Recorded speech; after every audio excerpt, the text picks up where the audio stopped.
The CoinSource channel is pleased to have you back. Request from viewer is, what do you think will happen next? You can also comment your opinion. Thank you to all the subscribers of our CoinSource. Who came to our channel CoinSource? You will always be info with the latest CoinSource news. Option 1, will there be a settlement of XRP and XRP? Option 2, where XRP will win. Option 3, where SEC will win. Please like my video and subscribe my channel. By now, I'm sure most of you are aware that 213 million XRP belonging to Ripple co-founder Chris Larsen were stolen, most likely as a result of an attack. If that's not the case, I have some interesting news on the theft that occurred yesterday. We look forward to learning more about what exactly prompted this wish in the future, but for the moment, we don't know what happened. But that was worth about $112.5 million back then. This is certainly not a little sum. Yeah, that won't get him in trouble with the law, no matter how terrible or unpleasant it is. His net worth is $1 billion, so that's fantastic news. That concludes it. Still, if I were in his position, I'd find this quite annoying. Anyone can feel the pain of being a victim of fraud, regardless of their financial situation. There is, however, some good news. We were able to retrieve stolen funds totaling millions of XRP. I will tell you everything about this. It seems that way to me regardless of whether the official data are out yet or not. To top it all off, I am clueless as to how much of it will actually be made public. Using only the data that is already available to the public on the XRP ledger, a public blockchain, it may still be difficult to determine the solution. I don't have enough information to say for sure, but I would be surprised if the XRP wasn't sold at some point. The rationale behind this is that one exchanger went public with their determination to recover and eventually freeze part of it, as you shall see shortly. I should start by mentioning that my family has never been financially well off. Remember that I do not hold the title of financial advisor. Also, pay attention, my advice shouldn't be the foundation for your financial decisions. For fun and as a hobby, I enjoy making videos on cryptocurrencies on YouTube. I'm just an enthusiast. So, here is the headline for today. All of the stolen XRP tokens have been frozen by Binance. Can you tell me what happens after this? Roughly $4.2 million worth of stolen XRP tokens were frozen by one of the world's most significant cryptocurrency exchanges in response to a recent security incident involving Ripple co-founder Chris Larsen, according to Nance.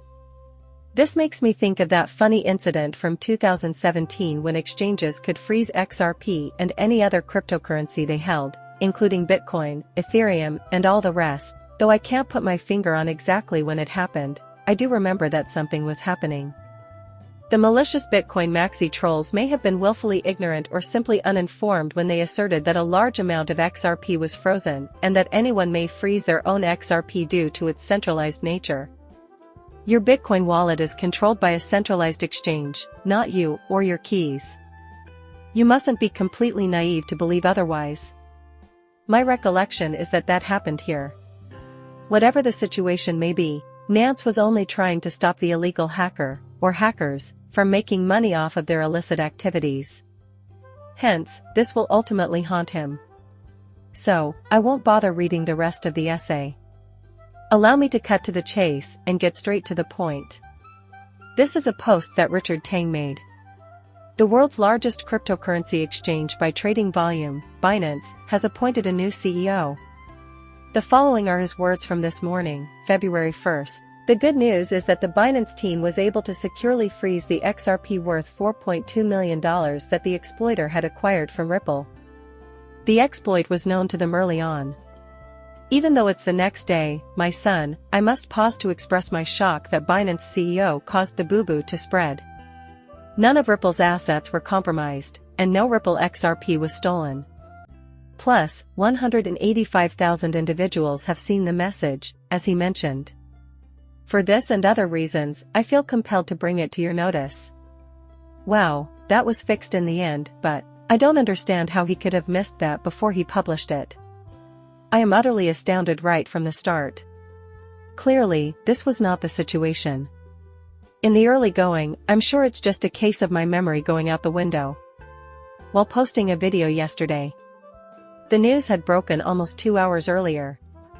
From what I could see, even in the video, it was Chris Larsen's.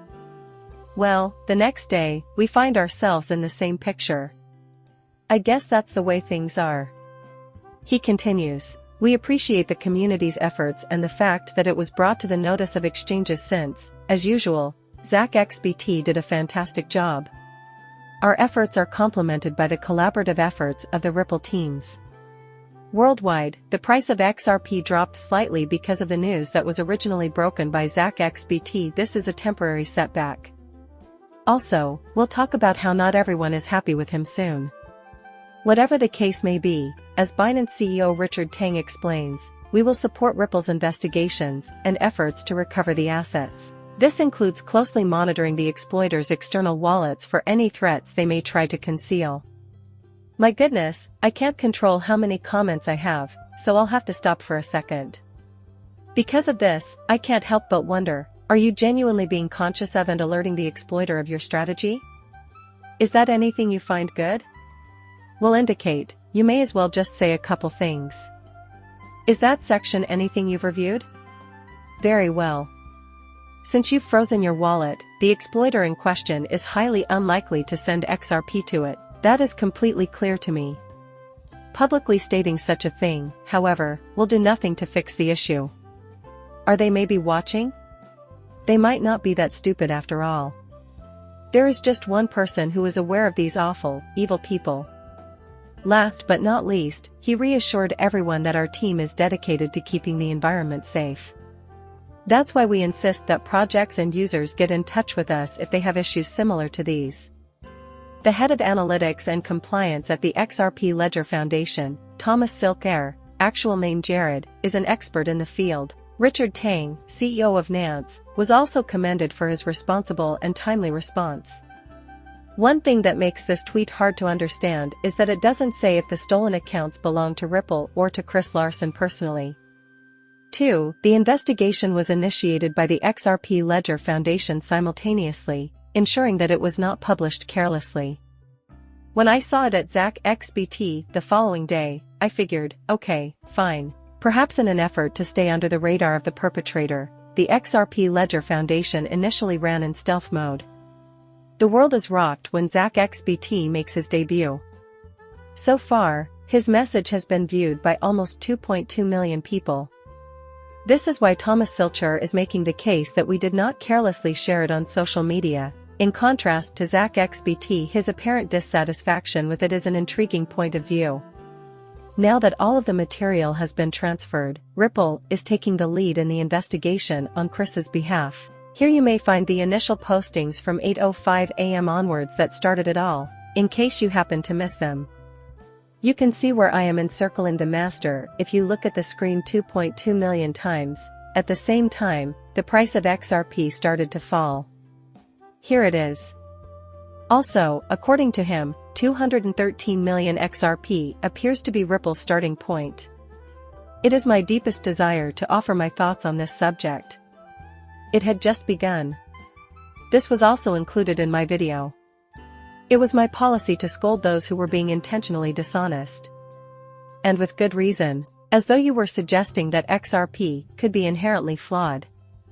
In addition, I take issue with anyone claiming an XRP hack happened. The phrase Bitcoin hack is used interchangeably when an exchange is breached. After that, everyone will understand that you aren't suggesting a hack of the Bitcoin blockchain. But I don't stand for people who intentionally deceive. I was actively trying to avoid doing that. Well, it's just our informal speech style, and it's pretty much everywhere. Could not possibly remember every instance in which a notion was cast into doubt. One word for it is an Ethereum hack. Yeah, it was also not what the blockchain was for. Since then, rumors of an XRP hack have caused some people to lose it. I merely respectfully disagree. I just do not hold that opinion. For you and most other users, hearing about an XRP hack means that some wallet or wallets had their XRP stolen. And it was stolen. Got it. Its theft was caused by the hacking event. I think everyone can see it. Whatever the case may be, a Bitcoin hack, an Ethereum hack, or an XRP attack, that is my personal view on the subject. Let me clarify. XRP claims that a reasonable explanation exists for this. It seemed to him that someone had broken into the firm. But after Chris Larsen's role became clear, Ripple was a non-issue anymore. It would be an enormous error on my part if I pretended you didn't have to read this. You can see Chris Larsen on screen. I read it the day before. While Chris Larsen claims it was merely his money, I disagree. There was no breach at Ripple. After Chris Larsen, Ripple's co-founder and executive chairman, verified the breach, XRP reprinted the notification but provided no further updates. This disproves the Ripple hack theory and proves that Chris Larsen was the victim of hacking. This is why he refrained from discussing it. My main beef with XRP is that he still hasn't apologized or even acknowledged the gravity of the situation when it became clear that he had copied Chris Larsen's work. Give me an example of why he was wrong. He did, in the end, make this clear. The dispute started at about 6:36 p.m. last night. He mentioned in passing that the XRP scan marked the RJ and LZ3 accounts, and that the company Ripple is investigating the XRP block. Strangely, the community notification doesn't indicate that Chris Larsen is both a co-founder and executive chairman of Ripple. By doing an XRP block explorer scan, more precisely, the BitHub XRP scan, on the hacked account he had investigated before, he validated his suspicions.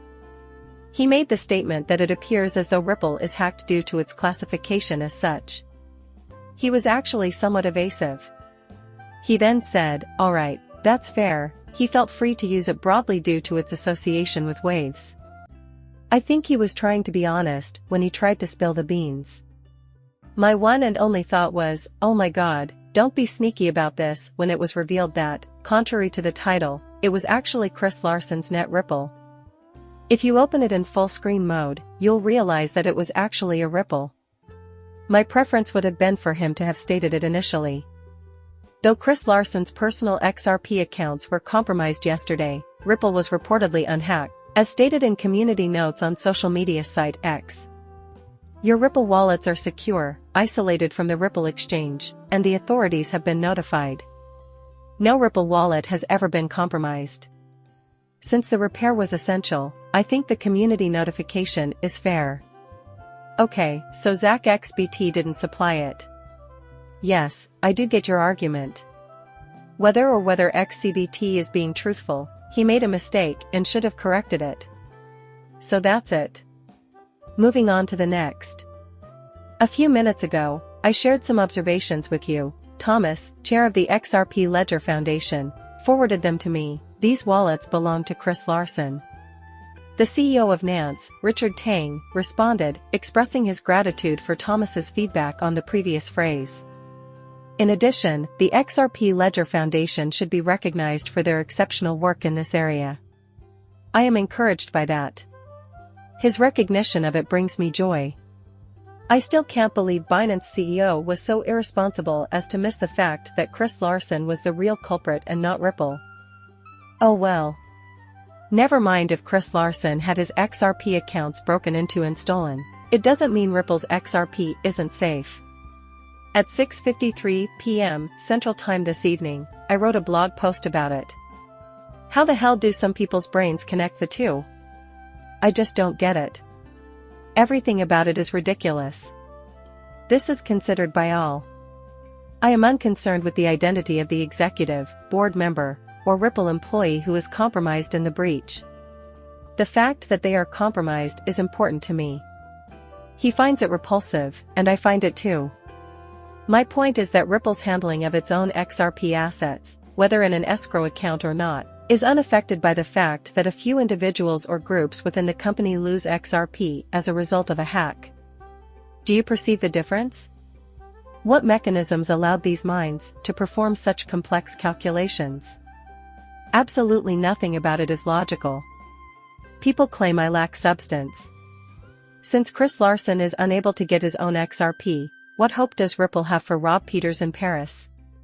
From my own perspective, I get that sense. Those are the voices. That was my perception of every single presentation. My guess is yes.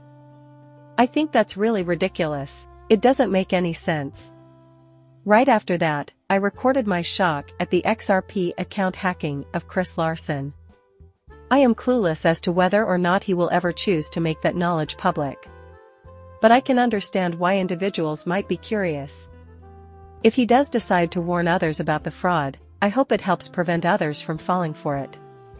I hope he is able to get his money back and that the police catch and punish the thieves. Therefore, I'm crossing my fingers that more details will be shared down the road, even if they don't end up on this channel. At a price of 50 cents per coin, that works out to about 2.1 million XRP out of a total of 213 million XRP. We do know that there is XRP worth $4.2 million.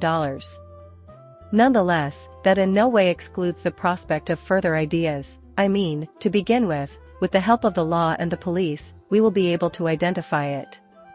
If this is the case, you have a good chance of getting your money back. In addition, you should be aware that XRP was listed on a multitude of exchanges. Despite the fact that it was locked, a considerable sum was apparently transferred to other currencies, and the conversion failed. It looks like it was sold. I can live with it as is. That's the latest news, but for now, all we can do is wait. My offerings are now exhausted. Giving individuals financial advice is not something I have formal training in. Please do not let anything I say sway your decision to buy or sell. Your like and subscription are always greatly appreciated. Muchas gracias, depart.